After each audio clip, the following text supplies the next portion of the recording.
ময়না পাখিটারে দিয়ে যাই নাই। আমি ওই ময়না পাখিটারে কয়লার টুকরা 6 দিনে পাই নাই।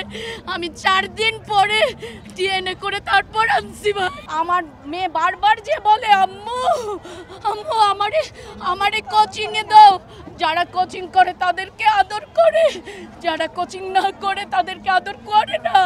আমি বাধ্য হয়ে আমার ময়না পাখিটারে কোচিং এ দিছি ভাই। ওরা আমার ময়না পাখিটারে সোনা পাখিটারে পুইরা দিছে। যখন আমি লাইভ করেছি তখন আমাকে হুমকি দিছে যে আপনি এত কথা কেন বলেন, আপনার বাচ্চাকে কিন্তু তুলে নিয়ে যাব, একটা মারা গেছে না আর একটারে উঠায় নিয়ে যাব। আমি কত বলছি যে আমাকে একটু বলেন কি হইতেছে। ওরা আমাদেরকে কিচ্ছু বলে নাই, আমাদের কিচ্ছু বলে নাই। আমরা আমার সামনে প্লেনে করে সব নিয়ে গেছে, সব উঠায় নিয়ে গেছে। আমার ছেলেটাকে ও টিচার গায়ে হাত তুলতেছে, ও তো এখানে পড়ে। কেন করতেছে? বাচ্চাদের নিয়ে। হ্যাঁ, টিচাররা কেন করবে? আমরা তো মারামারি করি না, আমরা তো মারামারি করতে আসি নাই, আমরা তো আসছি সুষ্ঠুভাবেই করতে। আমরা শান্তি মতোই করতেছি। আপনারা দেখছেন আমরা কেউ উশৃঙ্খল ছিলাম? আমরা কেউ কোনো রকম এগ্রেসিভ কিছু করেছি? তাহলে কেন টিচার এই কাজটা করলো? আমার বাচ্চার গায়ে কেন হাত দিল? ইভেন এর আগেও যখন আমি লাইভ করেছি তখন আমাকে হুমকি দিছে যে আপনি এত কথা কেন বলেন, আপনার বাচ্চাকে কিন্তু তুলে নিয়ে যাব, একটা মারা গেছে না আর একটারে উঠায় নিয়ে যাব।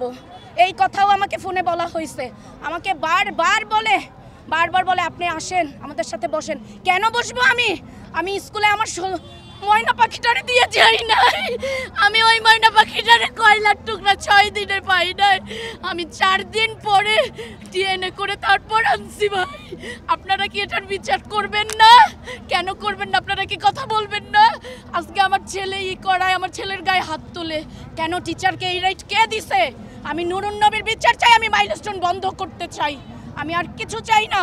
আমার সরকারের কাছে একটাই দাবি যে আপনি যদি আমাদের সরকার হতে চান, আপনি তো আমাদের সরকার, আমরা আপনাকে বসাইছি না, তাহলে আপনি সুষ্ঠু একটা বিচার করবেন। আপনি এই প্রতিষ্ঠান বন্ধ করবেন। এইটা হচ্ছে একটা রক্তচোষা প্রতিষ্ঠান। এখানে যেই বাচ্চারা কোচিং করে তাদেরকে আদর করে। আমার মেয়ে আমি কখনো কোচিংয়ে দেই নাই, আমার একটা বাচ্চাও আমি কোচিংয়ে দেই না, আমি বাসায় পড়াই। আমার মেয়ে বারবার যে বলে আম্মু আম্মু আমারে কোচিংয়ে দাও। যারা কোচিং করে তাদেরকে আদর করে, যারা কোচিং না করে তাদেরকে আদর করে না। আমি বাধ্য হয়ে আমার ময়না পাখিটারে কোচিংয়ে দিছি ভাই। আমার ময়না পাখিটা আমি দিছি। ওরা আমার ময়না পাখিটারে সোনা পাখিটারে পুইরা দিছে। ওরা আমার সোনা পাখিটারে পুইরা তারপরে দিছে আমার কাছে। ওরা কোচিং কেন করায়? কোচিং না করলে বাচ্চাদেরকে ফেল করায়, জোর করে কোচিং না করালে বাচ্চাদেরকে ফেল করায়। ওরা নাম বলে না, ওরা ওই নাম্বার শো করে নাই, কোনো নাম্বার শো করে নাই। কেন মারবে আমাদেরকে? আমরা কি এই দেশের জনগণ না? আমরা ট্যাক্স দেই না? তাহলে আমরা নাগরিক না এই দেশের? আমরা যদি নাগরিক হয়ে থাকি তাহলে আমরা কেন বিচার চাইতে পারবো না? আমরা তো তাদের মতো ঘুমাইতে পারি না, আমাদের তো কলিজায় ঘুম নাই ভাই। আজকে এতগুলা দিন আমি তো ঘুমাইতে পারি না, আমি ঘুমাই না আমার সোনা পাখির জন্য, আমি ঘুমাই না। শিক্ষকের বিচার করেন, আপনারা বিচার করেন। আমরা জবাব চাই। আমার বাবা শরীরে হাত দিছে, উনি আইসা, উনি বাধা দেওয়া কে? উনি কোনকার এত বড় শিক্ষিত লোক, ভদ্র মানুষ শরীরে হাত দেয়?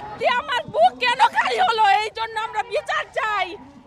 আপনাদের সবার কাছে আমি বিচার চাই। আমাদের মায়ের বুক কেন খালি হলো? আমার মেয়েদের কেন আটকে রাখলো? কেন কোচিং করালো? কেন আমার মেয়ে আগুনে পড়লো? এই বিচার আমরা চাই আপনাদের কাছে।